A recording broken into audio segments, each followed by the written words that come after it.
Hello from Team Ben. Thank you for watching this video.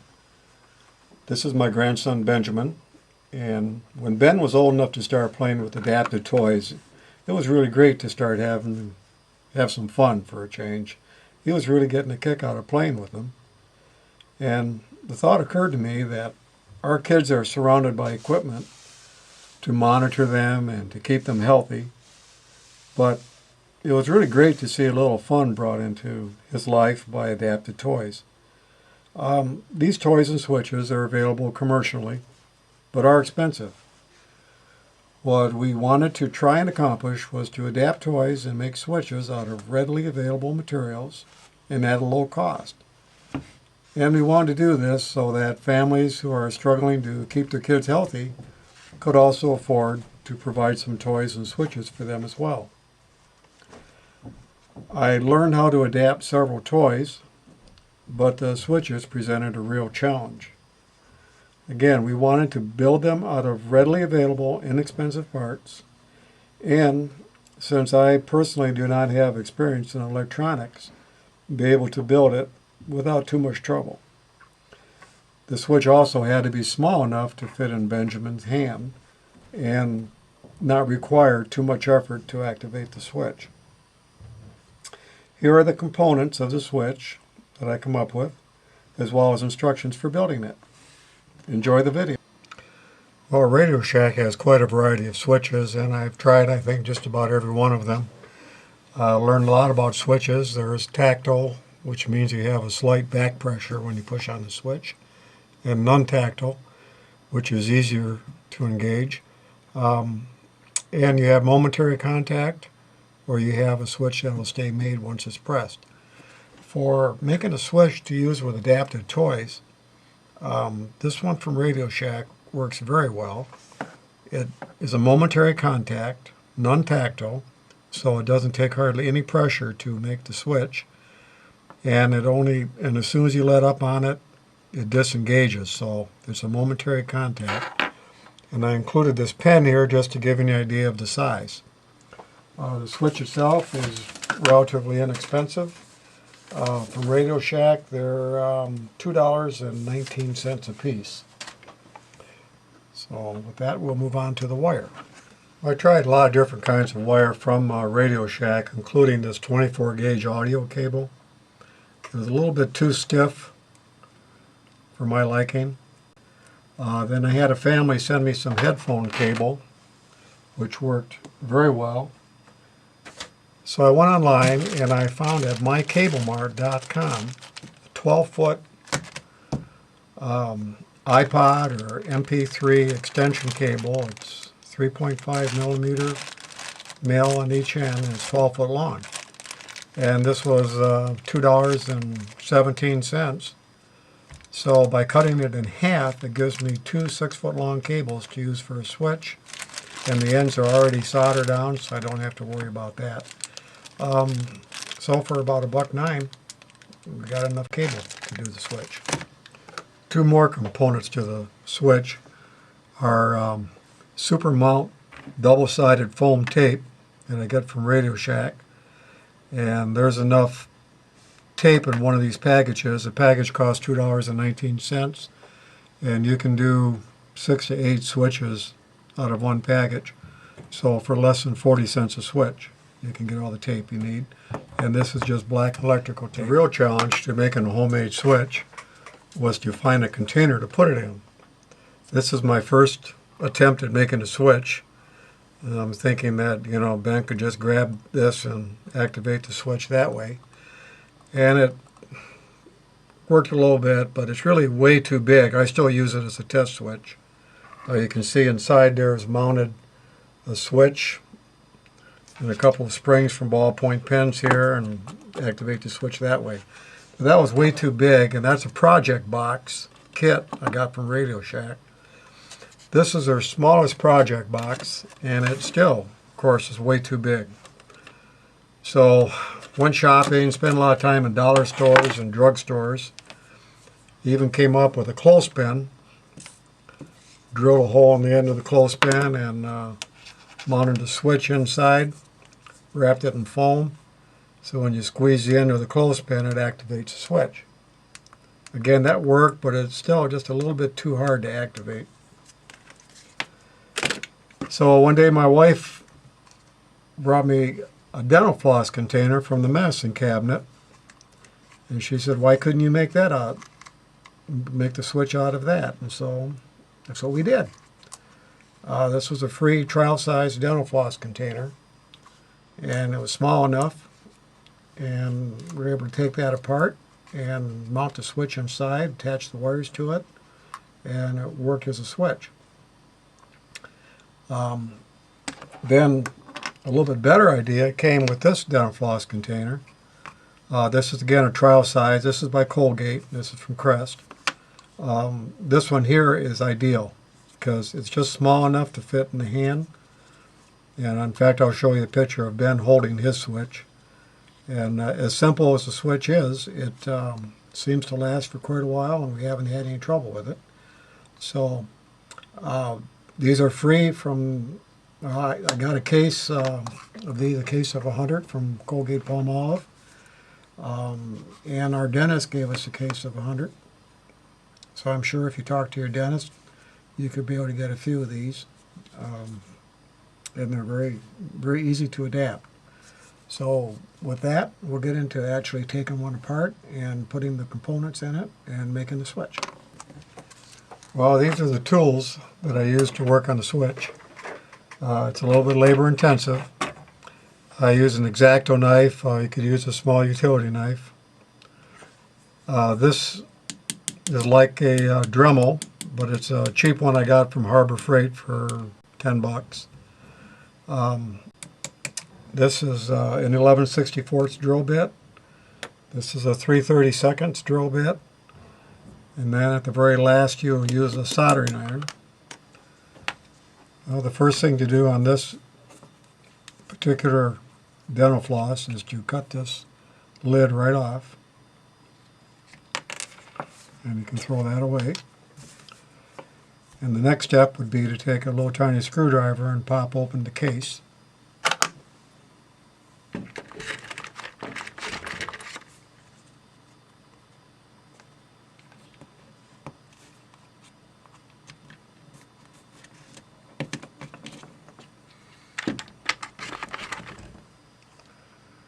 Once the case is open, you can take out the dental floss,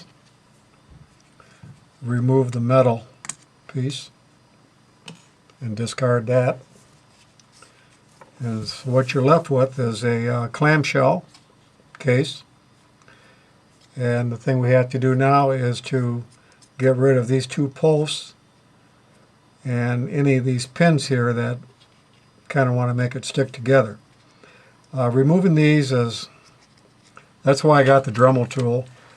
I tried using a knife. It's kind of hard to get in there, so I'm going to go ahead and cut these two pieces out right now.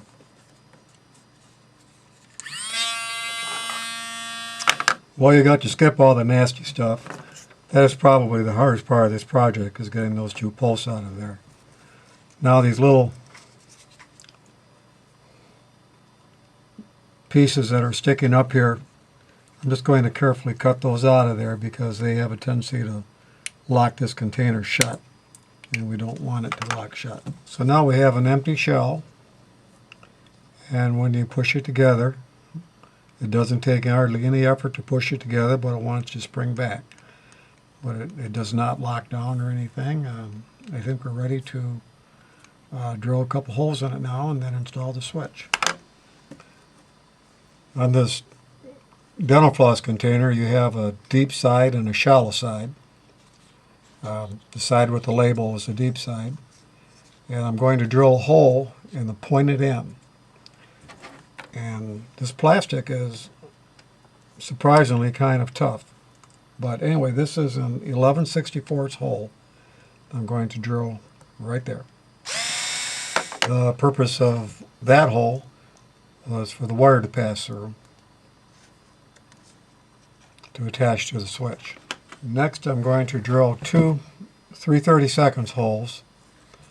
The size really doesn't matter. I just try to keep it pretty small. And you'll see later on what the purpose of these holes are. try to line them up right on top of each other. Now that we have the container ready to go, now we'll cut the tape. I cut it halfway, half and two down the middle.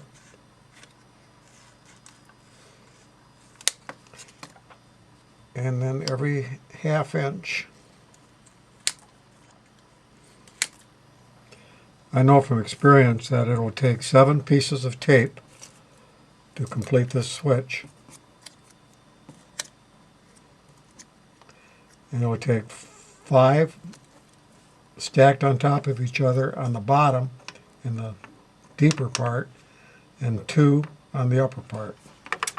What I'm going to do is take 5 of these pieces of tape and I'm going to stack them on top of each other.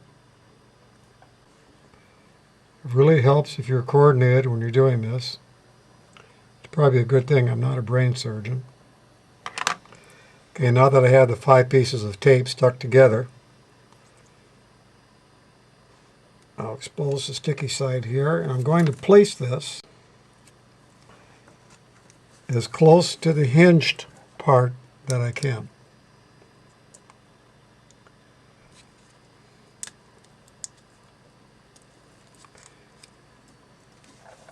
And then I'm going to take something and compress the tape down.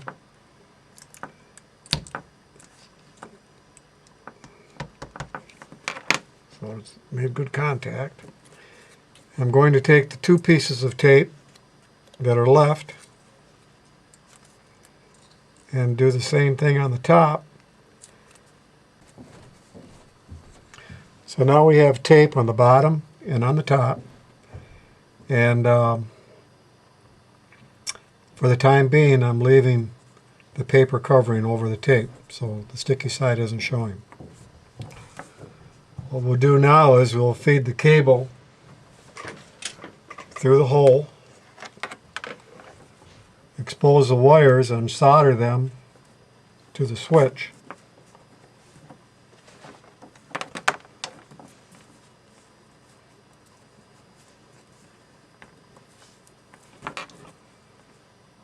Carefully cut and expose approximately ½ inch of the wire.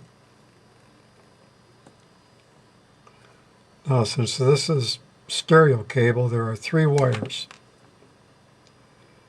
And I know from experience that the yellow and the white wires need to go together to make one. Now, if you could find mono cable, that would work great. And you'd only have 2 wires to worry about.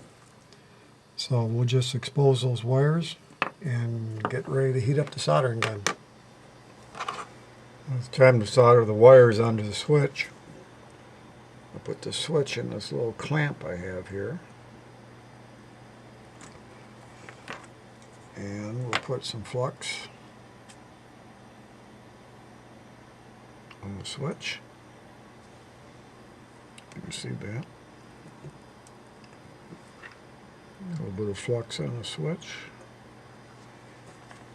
and on the wires. Remember, the yellow and the white wires are twisted together. But if we had a mono cable, that wouldn't be necessary because there'd only be 2 wires.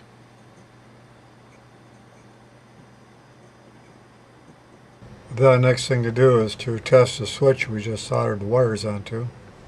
I made up kind of a test circuit. This is a $2 or $3 item. It's a continuity tester. That one there is a real old one, but it still works. And I just made up a jack with some wires out of it. So if I plug this in and press the switch down, the light will light, telling me that the switch is working. The next step is to take a narrow piece of electrical tape and cut it lengthways with a pair of scissors and wrap it multiple times around the cable so that the cable cannot pull back out through the hole that you drilled in the container. Once you have the tape wrapped around this part of the cable, remove the paper backing over the adhesive, and place the switch as close as you can to the hinge part of this container. We got the tape here so the wire can't pull out. And then for an extra security,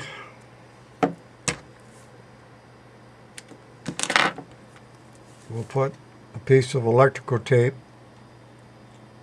over the top of the wires. I know it looks pretty crude, but they seem to hold very well with this foam adhesive tape. So now we start adjusting the switch. I'm going to hook the test circuit back up, and I'll put the light over here so you can see it. Now I know from experience that this is not enough to compress the switch, but it's going to be close. See how it's... So we wanted to make the switch a little bit quicker. So we'll take the adhesive off of the side where we only had the two pieces of foam tape, or take the cover off the adhesive, and we'll take some more black tape, electrical tape, and what we're going to be doing is actually shimming that area with electrical tape until we get the switch activating where we want it. So there's one piece of tape, and you want that. If you had a toy, you could hook this up to a toy and actually be trying the toy. And you have to push it a little bit too hard to make the switch. So we're going to go with another piece of tape. Building these is labor intensive, and I'm sure as time goes on, maybe some better ideas will surface or be recommended. I really like any ideas anybody has to make this job easier.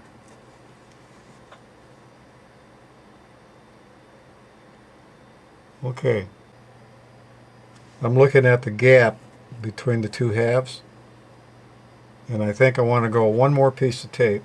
That's about perfect. There's probably a 1/16 of an inch gap there before the light comes on, and it's very easy to press. So we have one more step to do before we actually finish up the switch. The last step involves actually running. You could use thread or something to run through those two holes to actually tie the two halves together, and you want it to be just apart enough so the switch doesn't make until it's compressed. So I find that what works really well is the floss that we took out of the center of the switch. Well, that's another cost saver. And I just thread it through the holes.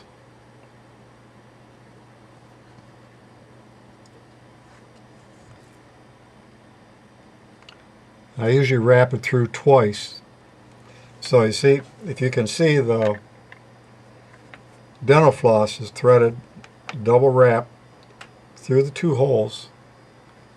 And as I pull it together, if I pull it real tight, the light would come on. So I'm going to loosen it up a little bit. I'm going to actually make the first knot. I like to double wrap it around.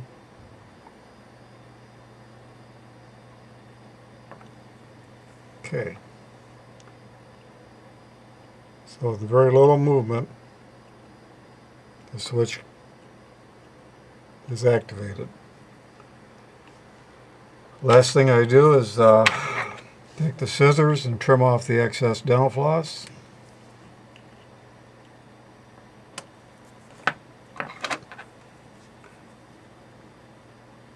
Try to work the knot around into one of the holes here so it's out of the way.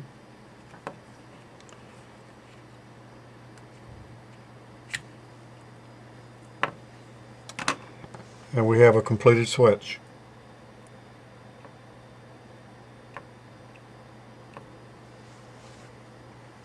Again, this is very crude. It's I'd have that a little bit too tight. There we go.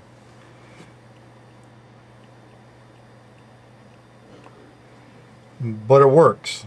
And as I said, Benjamin has had one.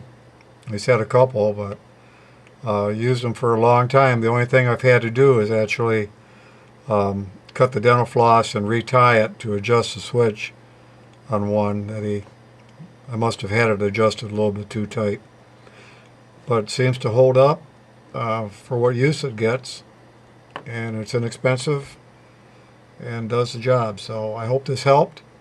I would welcome any suggestions to my email, benspapa@live.com. If anybody has more experience with things like this, please feel free to email me. I'd welcome any suggestions, and maybe there will be a second video on making switches with a little bit better process. Thanks for watching.